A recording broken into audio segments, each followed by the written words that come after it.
근데 왜 강점을 보는 게 좋냐? 근데 내가 집중을 하고 있으면 우리 아이가 가지고 있는 좋은 점이 안 보여요. 저는 자꾸 보이는 이유가 내가 나서 그런 것 같아요. 남의 집 아이는 보이거든요. 예, 니네 집에 그거 잘하더라. 근데 이 중에서 가장 중요한 거 딱 두 가지만 말해보라고 한다면 첫 번째는 예요. 그 다 다름이 다 강점이고 그 아이의 특징인 거거든요. 자, 놓쳐서는 안 되는 좋은 책을 함께 읽어보는 하루 20분 독서 습관. 오늘은 우리가 이런 쪽의 책을 별로 소개하거나 저자분을 만나본 적이 별로 없었던 것 같아요. 왜냐하면 아이에 대한 이야기거든요. 우리 모두 다 정말 아이에 대해서 얼마나 관심이 많습니까? 잘 키우고 싶죠. 제가 되게 좋아하는 말 중에서 달리는 말에 채찍질을 하지 마라 라는 말이 있었어요. 아니 뛰기 시작하는데 채찍질이 무슨 필요야. 안 뛰면 어떻게 계속 채찍질을 해야 되죠. 그래서 사실은 이 채찍질에 지쳐가는 사람은 아이도 지치고 엄마도 지치고 다 지치잖아요.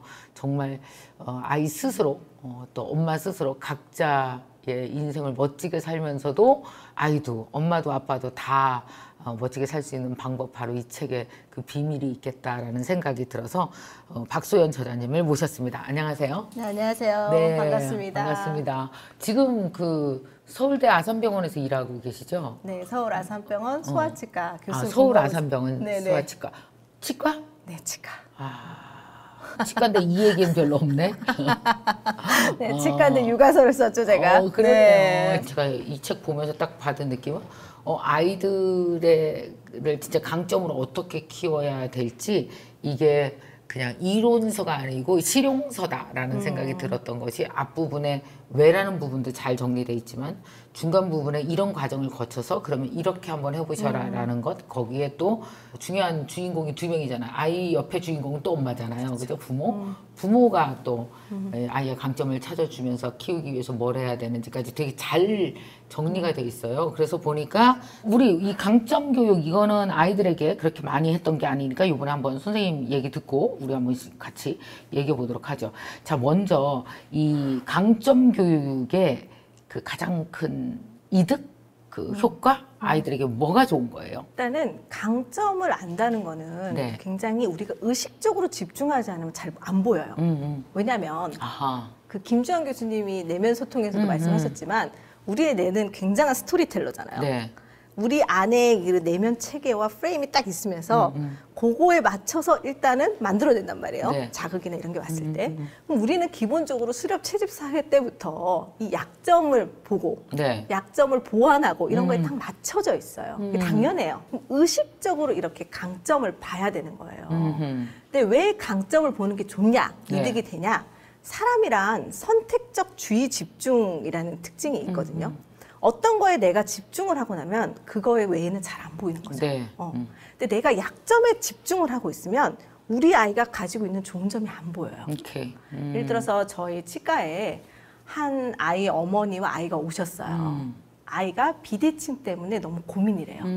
비대칭이 너무 걱정이라 제가 제일 많이 듣는 질문 중 하나는 제가 너무 늦게 왔을까요? 우리 아이의 골든타임을 놓칠까요? 이런 질문 많이 받거든요. 불안하잖아요. 저도 부모라서 너무 잘 알죠.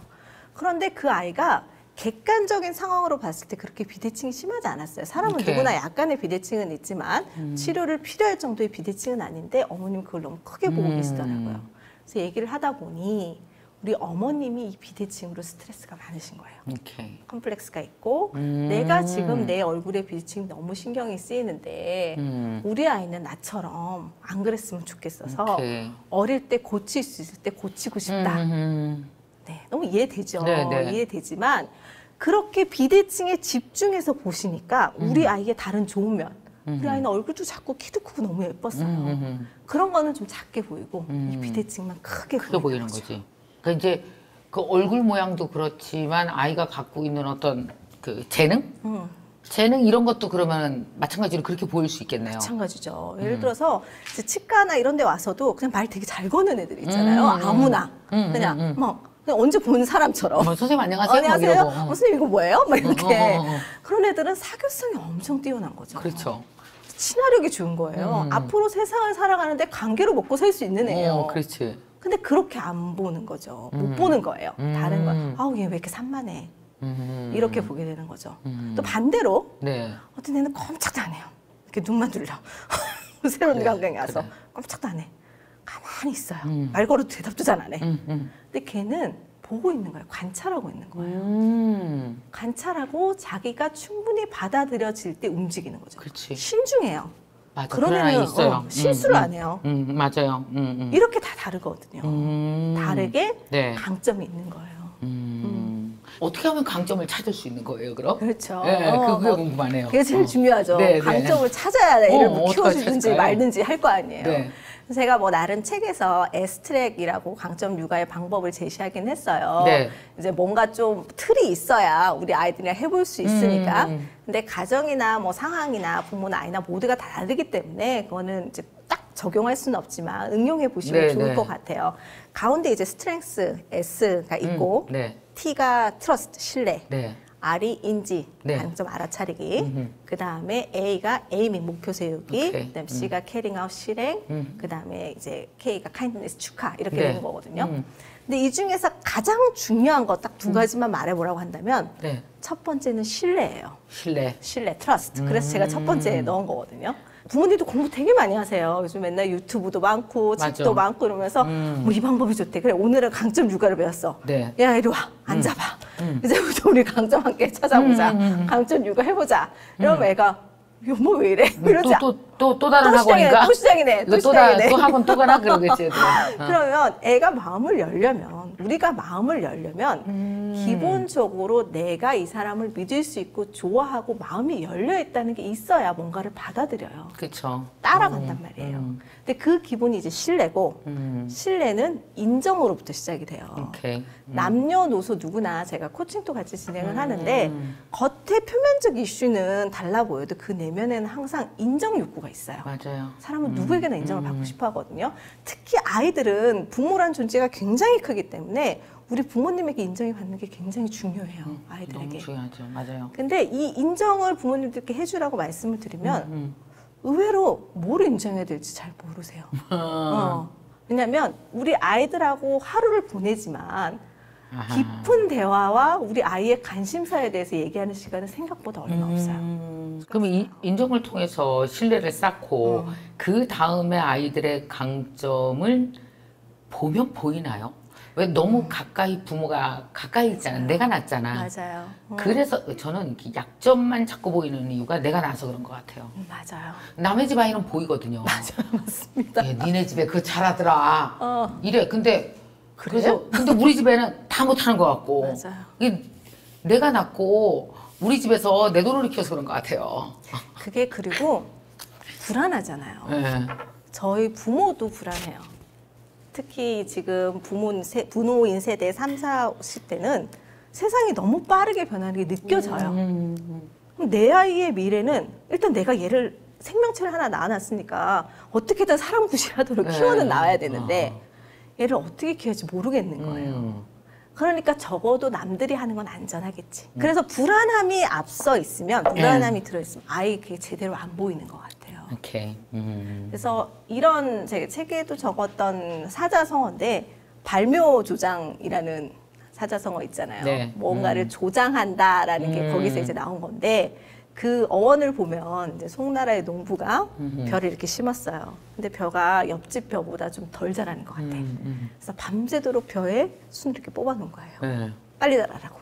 다음날 갔더니 누렇게 다 죽었죠. 어쩌면 우리가 하고 있는 육아가 이런 모습이 아닐까 오케이. 라는 생각이 드는 거예요. 근데 그런 힘을 빼고 그런 모습을 좀 불안이나 뭐 애씀 이런 거를 어쩔 수 없지만 좀 내려놓고 네. 우리 아이가 보내는 신호를 보는 거예요. 관찰을 하는 거예요. 네. 그래서 반대로 줄탁동시라는 사자성어가 있잖아요. 병아리가 태어나려면 네. 네. 안에서 병아리가 쪼아대는 줄. 그렇죠. 밖에서 어미닭이 그 신호를 듣고 탁 맞춰줄 때 부화가 일어난다는. 네. 네. 그건 것 같거든요, 육아는. 남의 아이가 하는 방향에 따라가는 게 아니라 오케이. 얘를 보는 거예요. 얘가 우리 아이들은 계속 보여주고 있어요. 그게 뭐 언어적으로든 신체적으로든 몸짓이든 그 신호를 보낼 때 그 신호를 부모가 알아차리려면 계속해서 관심을 갖고 인정하면서 관찰. 그러니까 인정은 사실 강점을 찾아내는 기본인 것 같거든요. 맞아요. 인정해주지 기본이죠. 않으면 약점을 갖고 타박만 하니까. 그럼 이제 아이가 뭔가 신호를 끊임없이 아이가 보내고 있을 때 그걸 알아차리는 건가요, 그럼? 그렇죠. 알아차려야 되는 거예요. 그러니까 아이들이 뭔가를 계속 하고 있어요. 네, 왜냐면 네. 어떤 아까 뭐 이렇게 사교성이 있는 친구, 신중한 친구도 얘기했지만 뭐 우리가 강점을 어떤 기능적인 거, 뭐 공부 잘하는 거, 운동 잘하는 걸 하면 되게 제한적이에요. 그렇지, 맞아요. 제한적이에요. 잘하는 거 몇 개 없을 수 있잖아요. 그럼 그런 거라면 사실은 어떤 재능에 가까운 그렇죠. 거니까. 그래서 또 변하지 않는 거일 수도 있고 그런 거는 그러니까 우리가 발전을 해주지 못하는 걸 수도 있기 때문에 어떤 아이가 세상을 탐색하는 방식, 그다음에 똑같은 스트레스 자극이나 뭐 치과라는 것도 스트레스 자극이에요. 그렇죠. 그래서 애들마다 이 치과를 받아들이는 방식도 다 달라요. 근데 그 다 다름이 다 강점이고 오케이. 그 아이의 특징인 거거든요. 그럼 강점의 범위가 엄청 확대되네요. 지금 그렇죠. 이제 그 많은 부모님들은 강점이 예를 들어서 뭐 수학 잘해, 영어 잘해, 뭐 운동 잘해, 음악 잘해 이렇게 강점을 또 착각하고 있었을 것 같은데 그게 아니다라는 거죠. 네. 세상과 대응하는 어떤 방식이라든지 기질, 성향 이런 것들 다 포함한 거네요. 그렇죠. 그럼. 자기가 세상을 받아들이고 그걸 해석하고 반응하는 가장 익숙한 방식이 강점이에요. 자, 그럼 아이들의 그 가능성을 열어주는 5단계 강점 육아 S트랙이라고 있는데요. 요것 좀 설명해 주시죠. 요 단계별로. 네, 아까 얘기했던 트러스트, 네. 그러니까 1번 트러스트였고 네. 이제 아이의 강점 파악하기, 이제 아하. R 이제 파악을 해야 되는데 네. 여기는 아까 말씀드렸던 관찰, 관찰. 거기에 뭐 강점 카드나 뭐 이런 것들을 활용할 수 있고요. 네네. 이제 그 다음에 중요한 거는 목표를 세우는 거예요. 아하. 왜냐하면 우리 아이들이 잘하는데 굉장한 중요한 것 중 하나는 성공 경험이 쌓이는 거예요. 아이에게도, 뭐 네. 어른에게도 마찬가지지만 아이에게도. 네. 근데 이 성공 경험이 쌓이려면 일단은 어떤 목표가 있어야 돼요. 그렇죠.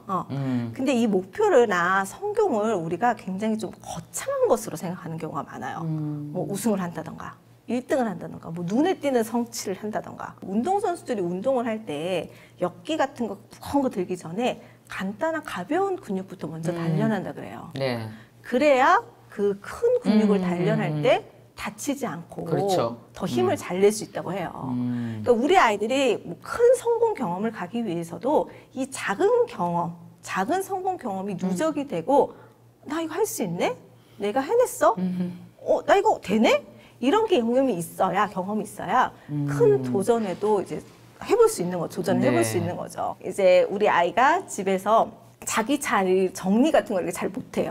정리 같은 걸 막 못하는데 근데 이제 정리를 할 때 우리 너의 강점 중에 어떤 거를 사용할 수 있을까? 강점 카드 이런 거를 해보는 거예요. 그러면 막 고민을 해요. 막 되게 신중해요. 그런 거 고를 때는 엄청 고민을 하다가 자기는 공정성을 선택하겠다는 거예요. 그래서 되게 의외였어요. 이게 무슨 소리야? 그랬더니 다 같이 치우면 자기는 잘 치울 수 있겠대요. 아주 머리를 그냥 열 바퀴 돌리는구만. 너무 아주 웃기죠, 그냥. 너무 웃기죠. 그래서 엄마, 아빠, 자기 다 같이. 지방을 다 같이 치우는 게 공정한가 모르겠다. 그래서 자기가 방을 치우는 동안 이제 각자의 청소와 뭔가 하라. 역할을 이렇게 하는 거를 하면 자기가 그걸 할 수 있겠을 것 같아. 난 되게 중요한 것 같아. 얘기를 한 왜 거예요. 혼자 치우면 꼭 그 퍼니시먼트 같아. 벌 받는 거 그치? 같잖아요. 그렇죠. 그래서 그 얘기 그래? 뭐 네가 그렇다면 해보자 했어요. 그래서 열심히 치웠어요. 그러고 나니까 지가 하겠다고 한 거잖아요.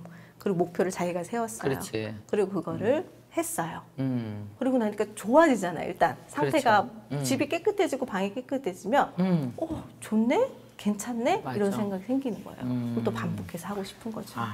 그래서 목표를 설정하고 그다음 4단계는 실행하기. 아이와 함께 활용하여 강점 활용하여 시행하기. 실행하기. 네. 이제 아까 우리 아이가 공정이라는 걸 얘기한 네, 것처럼 다른 아이들은 다 다를 수 있어요. 아이가 내가 뭔가 목표를 자기가 세웠어요. 네. 부모와 함께 해서 결정해서 그 목표를 하는데 서울로 가는 길이 한 가지 방법만 있는 게 아니잖아요.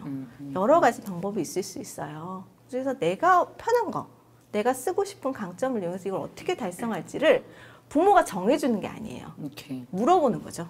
질문하는 거예요. 근데 때로는 우리는 부모기 때문에 아이가 막 길을 못 찾을 수 있어요. 그러면 개입을 해야 되는 경우도 있어요. 도와줘야 되는 경우도 있죠, 물론. 근데 단 그때도 우리는 도와준다는 입장을 취해야 되는 거죠.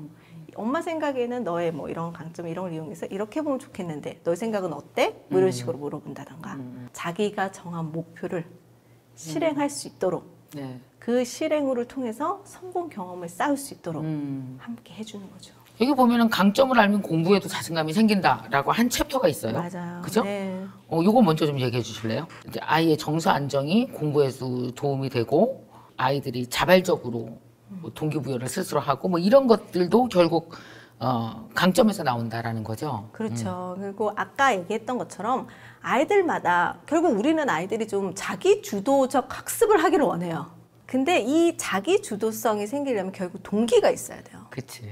내가 왜 이 행동을 해야 되는지, 내 공부를 왜 해야 되는지에 대한 동기가 있어야 되는데 그 동기를 부여하는 거에 이제 자기 결정 이론이라는 게 있어요. 그렇죠. 거기엔 이제 자율성, 그다음에 관계성, 유능성 이 세 가지가 중요하다. 그러니까 첫 번째 자율성 그거예요. 딱 숙제 하려 그랬어.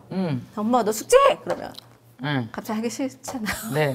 하기 싫죠. 내가 하려고 할 땐 하고 싶었어. 맞아. 근데 누가 하려고 하는 순간 딱 하기 싫은 거야. 딱 하기 청소 오히려 더 청소도 그렇죠. 그러니까 사람은 자율적인 존재예요. 누구나. 애들도 마찬가지예요. 그래서 자기가 스스로 하려고 생각을 해야 되는 거예요. 근데 그거를 스스로 하려고 생각을 하려면 이제 유능성 부분인데 우리의 뇌는 어떻게 배우는가의 저자는 이렇게 얘기를 해요. 사람이 유능함을 보여주려면 어느 정도 목표 달성한, 그러니까 우리의 호기심이 생겨야 그 유능함이 채워질 수가 있는데 그 호기심은 내가 지금 있는 거와 약간 내가 달성할 거 사이에 약간의 갭이 있을 때 호기심이 생긴다는 거예요. 그러니까 너무 쉬운 거에 대해서도 호기심이 안 생겨요. 너무 쉬워, 나한테. 너무 어려워. 그것도 호기심이 안 생기는 거예요. 그러니까 이 아이들에게 자발적으로 학습할 수 있게끔 이것도 자녀가 자기의 공부 강점이 어디에 있는지를 찾으면 그 방법으로 얼마든지 가능하다는 거죠. 그렇죠. 한 가지 방법이 있는 게 아니라는 거죠. 여기서 또 칭찬 되게 중요하게 말씀하셨는데 잘못된 칭찬을 하지 않는 법이 있다고요. 강점을 키우는 칭찬법이 있는 거예요? 칭찬이 고래도 춤추게 한다 이유로 굉장히 칭찬이 이제 각광받고 있긴 한데 칭찬을 잘못하게 되면 오히려 아이의 사고를 제한할 수 있다고 요즘은 많이 알려져 있잖아요. 캐롤 드웨크스가 그런 가장 대표적인 분이신데 그래서 이 제한할 수 있는 칭찬법은 예를 들어서 이런 식이에요. 뭐 너 똑똑하구나. 판단이 들어간 거예요. 너 예쁘구나. 그런 칭찬은 내가 뭐 똑똑한 걸 노력해서 바꿀 수 있나? 그러니까 안 되는 거예요. 그냥 나 똑똑해야 돼. 그러면 똑똑해야 되는 행동만 하는 거예요. 다음에. 그러니까 틀려도 되는 거를 칭찬으로 우리가 제한하는 거구나. 제한을 할 수 있는 거예요. 그럴 가능성이 있는 거죠. 100% 그렇다는 건 아니지만 그럴 가능성이 있다는 거죠. 그래서 이제 ABC 칭찬을 이제 추천을 드리는데 이제 A는 액트예요. 일단 그 칭찬을 한 행동을 일단 얘기해 주는 거예요. 걔가 뭘 잘했어. 그럼 그 행동을 칭찬한다. 그냥 대부분은 우리가 칭찬을 한다고 할 때 나의 판단을 이야기하거든요. 똑똑하구나, 훌륭하구나, 우리 다 판단이에요. 내 판단. 그냥 우리 아이가 방을 깨끗하게 치웠어. 방을 깨끗하게 치웠네. 숙제를 제 시간에 끝냈어. 숙제를 제 시간에 끝냈네. 이렇게 해주는 거예요. 그러고 나서 이제 그 다음에 그 자기의 행동을 돌려주고 그 다음에 being. 그 이면에 뭐가 있겠죠. 그 행동을 하게끔 한 강점 있겠죠. 뭐 숙제를 제 시간에 끝냈으면 성실함이라는 강점이 있을 거고요. 와 우리 친구 진짜 우리 아이 성실하구나 이렇게 칭찬을 해주는 거예요. 그 다음에 액트 다음에 그 다음에 마지막 C는 컨트리뷰션 기여예요. 관계성이라는 게 굉장히 중요하다고 아까도 말씀드렸잖아요. 동기부여에서도. 또 우리 아이들에게서 가장 중요한 관계는 부모예요. 우리 애들은 인정받고 싶어야 된다고 얘기도 드렸고. 그러니까 우리 아이가 한 행동으로 인해서 내 부모가, 엄마가 얼마나 좋은지, 어떤 기여를 받았는지를 알려주는 거예요. 예를 들면? 엄마가 오늘 회사에서 너무 피곤했어. 근데 우리 땡땡이가 이렇게 방 청소를 해놓은 거 보니까 기분이 너무 좋아. 피로가 오케이. 싹 풀리는 것 같아. 그거로부터 받은 나의 영향에 대한 그 감사를 표현해 주는 거네. 나에게 너희가 이렇게 기여를 했어. 우리는 아이여도 누군가에게 도움이 되고 기여되고 싶어 하거든요. 그렇죠. 누구나. 맞아요. 그 기여를 돌려주는 거예요. 아, 요렇게 칭찬을 잘 받고 자란 아이는 정말 다르겠다. 그렇죠. 아주 좋네요, 이거. 그렇게 하면, 이제 어떻게 하면 이것도 되게 중요할 것 같은데, 아이들의 자기 조절력? 이건 어떻게 키울 수 있을까요? 제가 강점 얘기를 하다 보면 좀 네. 오해하시는 부분이 우쭈쭈해서 아이를 키워야 된다 이렇게 오해를 하시는 경우가 있어요. 그럴 수 있겠다. 요즘 귀하잖아요. 우리 아이들 너무 귀하니까 네. 우리 귀한 아이들의 모든 거, 그러니까 공감해주는 육아가 요즘 얘기를 듣는 이유가 그 공감해라는 게 네. 우리 아이의 모든 거를 다 허용해주는 육아로 오인이 되고 있는 것 같아요. 모든 걸 공감하고 허용하는 건 아니지. 아니죠. 우리는 부모예요. 그리고 부모는 아이에게 네. 옳고 그른 거, 해야 할 거, 하지 말아야 될 거를 알려줘야 될 의무가 있어요. 그쵸. 당연하죠. 그리고 자기 조절력이라는 건 우리는 우리 내 안의 욕구도 있지만 외부의 환경이라는 것도 있어요. 내가 욕구를 안다고 해서 그 욕구를 무조건 다 채우면서 살 수는 없단 말이에요. 살면서. 그 내 안의 욕구와 외부의 환경을 사이에 조절할 수 있는 능력을 키울 수 있도록 도와주는 것도 부모의 역할입니다. 근데 너무 중요하죠. 요즘 같은 시대에 더더욱. 그런데 이제 우리가 예를 들어서 치과에 애가 왔어요. 네. 근데 뭐 치과 당연히 무섭죠. 애들 너무 무서워요. 치료를 잘 받는 애가 특이하고 기특한 거지. 그래, 맞아. 우는 애가 이상한 게 아니에요. 맞아. 당연히 울어요. 그런데 어른도 어쩔 수 없이 어른도 울고 싶어요. 울고 싶어, 진짜. 울고 싶죠. 소리 지르고 싶고. 그런데 어쩔 수 없이 치료를 받아야 되는 경우가 있을 수 있잖아요. 뭐 염증이 생겼다거나 통증이 맞아. 생겨서 그날 바로 해야 될 수 있어요. 근데 부모님들이 조금 헷갈리시는 게 그런 선택권조차도 아이에게 주어야 된다고 생각을 하시는 거예요. 그럼 아이는 혼란스러워져요. 오케이. 어. 치료는 너 너무 아프면 그냥 집에 가도 돼. 뭐 이런 거야? 이런 식인 거예요. 오 마이 갓. 그러거나 아니면 뭐 이렇게 시간을 무한정 주는 거죠. 막. 근데 그거를 그리고 여지를 약간 주는 거예요. 내가 울면 조금 이렇게 협상이 그래. 되겠다. 약간 이런 오케이, 여지를 오케이. 좀 주는 거예요. 그럼 아이가 그렇게 힘들어하고 고민하는 시간이 더 길어지는 거예요. 그렇죠. 그러니까 딱 오늘 치료를 받아야 돼. 그건 명확하게 알려주는 거예요. 오늘 치료를 받아야 되는 사실은 변하지 않아. 근데 너가 힘든 건 알겠어. 무섭지. 엄마도 무서워. 그런데 그러면 어떻게 좀 더 덜 힘들 수 있게 도와줄 수 있는 방법이 있을까? 그거는 아이에게 선택권을 줘도 돼요. 예를 들어서 뭐 TV가 잘 보이게 해달라든가, 뭐 웃음가스를 해달라든가, 선생님 윙 소리 나는 거 조금만 해달라고 한다든가, 뭐 그런 거 정도는 조절을 해줄 수 있어요. 오케이. 하지만 대전제, 오늘 치료를 받아야 되는 거, 그건 협상의 대상이 아닌 거예요. 그래, 맞아. 이게 안 돼서 과거의 육아보다 현대의 육아가 그렇게 다 공감해주고 다 퍼주고 다 애들 인정해주고 했는데 원칙을 지켜야 된다는 것 이게 없으면 자기조절력이 떨어지는 이 자유가 오히려 아이들한테 문제가 될 수가 있는 거죠. 아이를 더 힘들게 할 수 있어요. 더 힘들게 한다. 더 힘들게 할 수 있어요. 자, 여러분, 그 아이 키우는 게 많은 사람들이 너무나 테크니컬하고 어렵다고 생각하는데 사실은 그 신이 준 강점이 우리 아이들한테는 다 있습니다. 장점이 다 있어요. 강점이 있죠, 강점. 그 강점을 우리가 소통을 못해서 부모들이 강점과 소통하는 방법, 끌어내는 방법, 그리고 그걸 칭찬하고 하는 여러 가지 방법들을 너무 몰라서 가장 강점을 잘 키워줘야 될 곳이 집안인데 강점이 가장 많이 사장되는 곳이 곧 집안이 되고 있지 않나. 그 우리의 무지 때문이다라는 생각도 들었습니다. 그래서 여러분 아이들 강점에 대해서 이게 좀 더 여러분이 알기만 해도 아이를 키우는 효율이 10배 이상 나을 거라고 생각합니다. 자, 이 책에 대한 저의 한 줄 평은요. 강점으로 탁월하게 키워라. 강점이 곧 탁월합니다. 입니다. 여러분들의 사랑하는 자녀에는 다 신이 준 강점이 있으니 이걸 몰라보는 무지가 문제다 라고 생각하시고 이번에 이 책 강점으로 키워라 이 책 꼭 읽어보시면서 아이들의 강점을 잘 키워주는 부모 되셨으면 좋겠습니다.